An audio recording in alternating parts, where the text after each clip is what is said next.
WrestleMania 41 is almost upon us, and let's just say there have been some mixed reactions about the builds this year. Some people have absolutely loved what's been going on, and others think it has been boring. So what do we here at Aussie Cousins Wrestling think? Well, you're about to find out, because we are going to rank all of these builds from worst to best.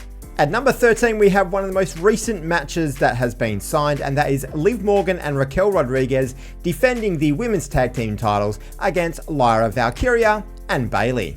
So I really like all of these four superstars in this build. I think they have had some fantastic time over the last 6 to 12 months, but there really hasn't been a build.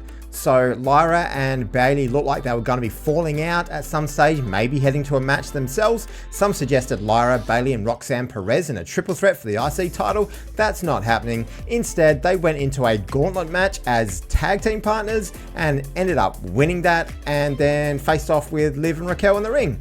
So there has been no build for this at all. This has to go at number 13. It has been a complete afterthought, especially since the last 12 months in the women's tag team division have actually been really good. The War Raiders versus the New Day is next. They are in at number 12, and I reckon someone about a month ago went, oh wait a minute, we need to get New Day on the WrestleMania card because they had one of the best heel turns of all time at the start of December. So then all of a sudden, after they finished off their feud with the LWO, which is actually pretty good to be fair, they then had a face-off with the War Raiders, and then they're heading for a match at WrestleMania. This included an absolutely terrible disqualification that occurred on Raw previously, where the New Day boys got a chair in the ring and then Ivar whacked one with it. Like, what was that? That just didn't make much sense at all. And now they're heading for WrestleMania.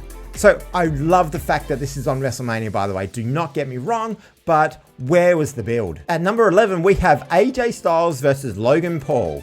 I do not recall a match heading into WrestleMania that I could care less about than this match, to be quite honest with you. So there has been some sort of build between the two of them over the previous couple of weeks. The two of them have gone back and forth on the mic. There's been a bit of argy-bargy. There's been a bit of a dick of a comedian who was saved by AJ Styles at one stage. I don't really know because I don't know too many of these American new age comedians. But as I said, I don't really care about this match, but it has been given a bit more of a build than the previous two matches. Up next is number 10, Rey Mysterio versus El Grande Americano.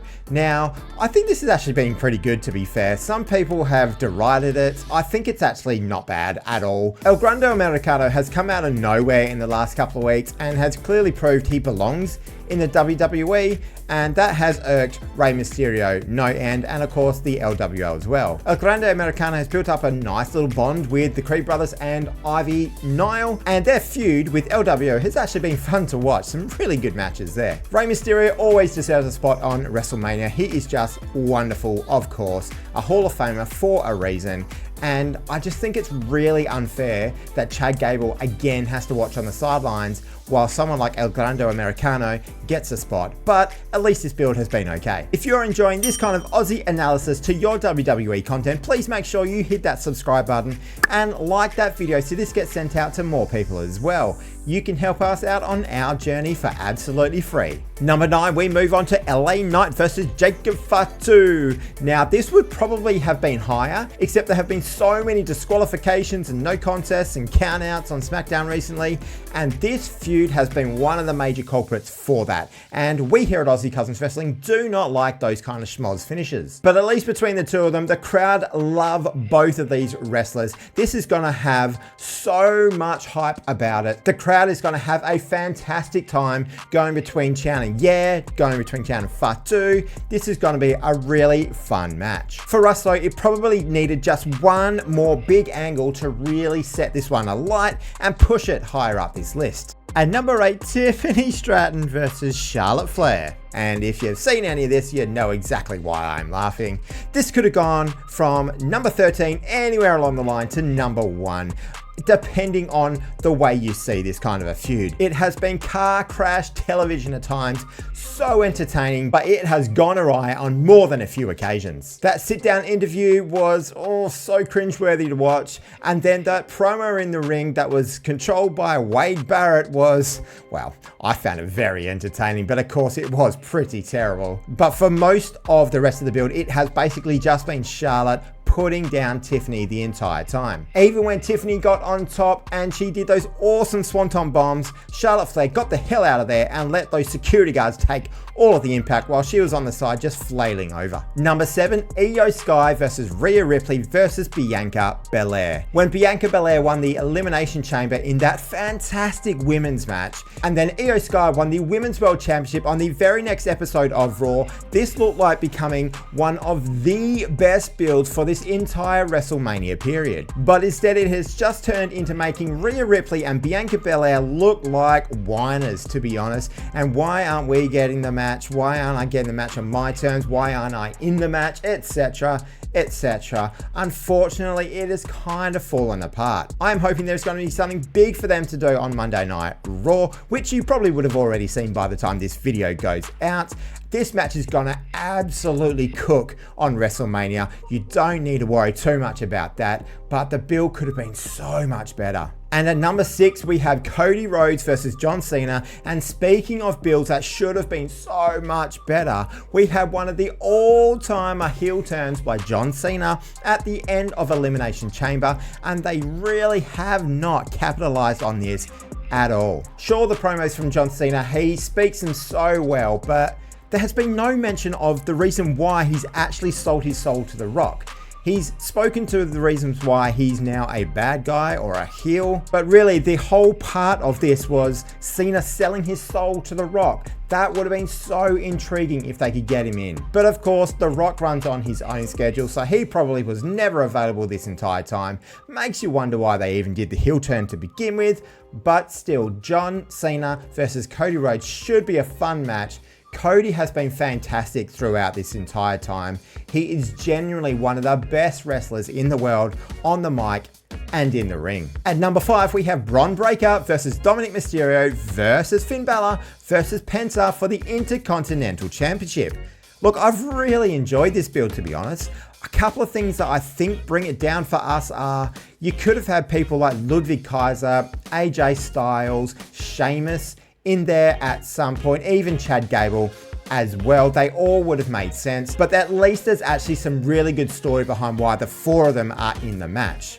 And the fact that it's actually mixing up storylines as well, with the potential breakup of the Judgment Day, the fantastic debut run of Penta, and the fact that Bron Breakker is just an absolute badass that people just want to bring down during his IC title run. I think they have done really well with this, even if they have had quite a few schmoz finishes in the build-up. Number 4, we've moved on to Damian Priest versus Drew McIntyre. And this has been so much fun. Drew McIntyre, out of nowhere, is able to make you care about a match that you thought had nothing to it to begin with. In that original promo where he highlighted all the situations where he believes he has been screwed out of opportunities or out of titles, and guess who was the person there that managed to pick up the pieces? It was Damian Priest. That was fantastic. It really made you think, wow, they actually do have something to fight over this year. They've had some really fun hoss fights. They've had that car park brawl, which ended up with Drew McIntyre going through the windshield and then CM Punk coming past with that little knowing look. Superb stuff. These two should have one hell of a street fight in Las Vegas, and I am genuinely now looking forward to it. And that is what a good build to a WrestleMania match should make you feel. At number 3, CM Punk versus Roman Reigns versus Seth Rollins. The way they originally set this up in the Royal Rumble was so well done. Of course, we had Reigns and Rollins fighting on the ropes, CM Punk taking his opportunity, knocking both of them over the ropes, and then he got carted off himself. But it was the brawl afterwards that was just so captivating to watch, with Rollins basically putting his feet through Reigns' head, through the floor. Those stomps look nasty. Then you go to the steel cage match between Punk and Rollins, with Reigns coming out of nowhere to destroy both of them and somehow leading to a Rollins victory. The promos thereafter have been a mix of some really good stuff and a little bit of too much overacting. Punk has been fantastic in this build, as he always is. Reigns has been good when he's been there. You can tell he really builds up to WrestleMania season, and eventually he looks like he really wants to be there. And Rollins, He's had his ups and downs in this period of time, but overall, I think he's just about justifying that he belongs in a match of this magnitude. Number 2, we have Gunther and Jey Uso. And imagine saying that about 3 or 4 weeks ago. This could have been an absolute disaster, with Jey Uso making some highly publicized mistakes and a lot of people, mainly on social media, really getting on his case because of it. But the way they actually then just built that into the story was just so well done. They haven't just saved it, they have made this feud catch fire. Jey and Jimmy Uso both had to make sense of these mistakes from Jey. Jimmy giving that massive slap to Gunther was phenomenal. And then Gunther's beatdown of Jimmy in front of a tied up Jey was just out of this world. One of the most incredible heel angles I've seen for quite a while. Gunther is perfect for that kind of thing. And then that has led to Jey's wonderful, impassioned promo. You got a mum, Gunther? You got a mum? Do you talk to your mum? What do you talk about? It was fantastic. Even if he did say something like, I had to tell her why her older son has 15 stitches in the head. Yeet. From members of the crowd. It was pretty funny. But still a wonderful build to a WrestleMania match that I'm so much looking forward to. Now, when 3 or 4 weeks ago I was going, oh, this could be a disaster. And number 1, we have Jade Cargill versus Naomi. And this has genuinely been one of my favorite builds to a WrestleMania match for quite a long time. The attack on Naomi in the Elimination Chamber in Toronto was an all-timer of a start to a chamber match. And in fact, that entire chamber match from the women was really, really good. Naomi and Bianca Belair then broke up essentially on the next episode of SmackDown in some of the most captivating television that the WWE has put on all year. This of course set the stage for Jade Cargill to walk straight past Bianca Belair and destroy Naomi. Over the course of the next few weeks, Naomi has dived head first into this heel turn. Her promos have been fantastic, and her proceed with caution vignettes, they are genuinely some of the best produced videos in all of wrestling at the moment. Naomi looks nasty, she looks vengeful, she looks perfect for the role that she is playing right now. This has been an A+ build between Jade Cargill and Naomi, and considering it is the first non-title singles match in the women's division for 20 odd years, and the first one without a gimmick match to it as well, this has been unbelievable. The two of them definitely deserve their spot on WrestleMania. So what do you think? Who do you think has had the best build to a match in this WrestleMania season? Are you enjoying it, or has it been a little bit boring for you? Let us know in the comments down below. And while you're there, if you love wrestling just as much as us Aussies, please make sure you hit that subscribe button and like the video so this gets sent out to more people. The most important thing from me though is that I hope that you all have a wonderful day.